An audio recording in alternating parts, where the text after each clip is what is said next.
پیش خدمت ہے مختصر تقریر آج کی بات۔ یوں تو پاکستان میں کبھی بھی اختلاف رائے کی حوصلہ افزائی نہیں ہوئی۔ آزادی کے بعد ملک زیادہ تر فوج کے زیر تسلط رہا ہے، جہاں اختلاف رائے اور تنقید کی کوئی جگہ نہیں ہوتی۔ فوج یا انتظامیہ کے خلاف زبان کھولتے ہی ملک کی آزادی اور سالمیت خطرے میں پڑ جاتی ہے۔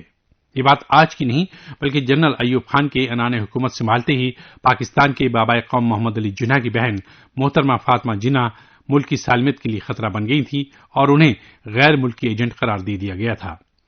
یہ سلسلہ محترمہ فاطمہ جناح تک ہی محدود نہیں رہا بلکہ جس نے بھی فوج اور حکومت کے خلاف زبان کھولنے کی جسارت کی اس کے نام کے ساتھ غدار کا تمغہ بھی جڑ دیا گیا۔ پھر اس روش میں حکمرانوں نے کفر کی شق جوڑ کر اپنے مخالفین اور تنقید کرنے والوں کو سلاخوں کے پیچھے پہنچا دیا۔ ایسے لوگوں میں صرف سیاستداں ہی نہیں بلکہ بے باک صحافیوں، مصنفوں، شاعروں، فنکاروں، وکیلوں اور انسانی حقوق کے علمبرداروں پر بھی غداری اور بغاوت کا الزام عائد کیا گیا۔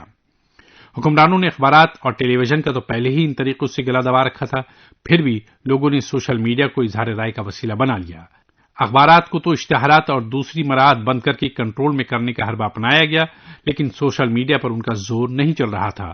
اس کی سب سے بڑی وجہ یہ رہی کہ فیس بک، یوٹیوب، ٹک ٹاک، ٹویٹر اور دوسرے ذرائع اب تک حکومت کے کنٹرول سے آزاد ہیں۔ اس میڈیا پر پاکستان کے عوام کھل کر اپنی رائے کا اظہار کرتے رہے ہیں، جس کا فائدہ خود وزیر اعظم عمران خان اور ان کی پارٹی پاکستان تحریک انصاف کو بھی ملا ہے۔ ملک کے سابق حکمرانوں کی طرح اب وزیر اعظم عمران خان کو بھی سوشل میڈیا کی آزادی راس نہیں آ رہی ہے۔ سوشل میڈیا جو 2011 سے لگاتار برسر اقتدار جماعت کی خامیوں اور بدعنوانیوں کو ظاہر کرتا رہا تھا، اس کا پورا فائدہ عمران خان کی پاکستان کی پارٹی کو بھی ملا تھا، جس کی بدولت وہ برسر اقتدار جماعت کے کاموں کا احتساب کرتی رہی ہے۔ لیکن اس کی نکتہ چینی یا تنقید حکمراں جماعت کے لیے باعث پریشانی بن رہی ہے۔ اس لیے اب یہ سوشل میڈیا کو ضابطہ بند کرنے کی کارروائیاں کر رہے ہیں، اس خیال میں اس طرح عوام میں جھوٹی خبروں کی تشہیر روکی جا سکے گی یا پھر ایسی خبروں اور خیالات کو پھیلنے سے روکا جا سکے گا جو ملک کی سلامتی کے لیے خطرہ بن سکتے ہوں یا پھر ان سے عوام کے درمیان نفرت یا دشمنی کا جذبہ پیدا ہو سکے۔ بظاہر باتیں ملک کے مفاد میں نظر آتی ہیں، لیکن حقیقت یہ ہے کہ اپنے پیشروؤں کی طرح ہی عمران خان کو بھی تنقید اور اختلاف رائے برداشت نہیں۔ وہ نہیں چاہتے کہ دنیا کو یہ معلوم ہو کہ ملک کی معیشت پوری طرح تباہ ہو چکی ہے، دہشت گردی کی جڑیں سماج میں آج بھی کافی گہری ہیں، دہشت گردی کے تربیتی کیمپوں میں نہ تو کمی آئی اور نہ ہی دہشت گرد کم ہوئے ہیں۔ اس لیے انہوں نے اظہار رائے کی آزادی کو کچلنے اور اختلاف رائے کو دبانے کے لیے ایک نیا قانون بنایا ہے، جس کی روح سے فیس بک، ٹویٹر وغیرہ جیسے سوشل میڈیا کو اب خود کو ملک میں رجسٹر کرانا ہوگا اور ایسے تمام مواد کو حکومت کے سامنے پیش کرنا ہوگا جنہیں حکومت دیکھنا چاہے، تاکہ وہ ایسے ناصر کے خلاف تعدیبی کارروائی کر سکے۔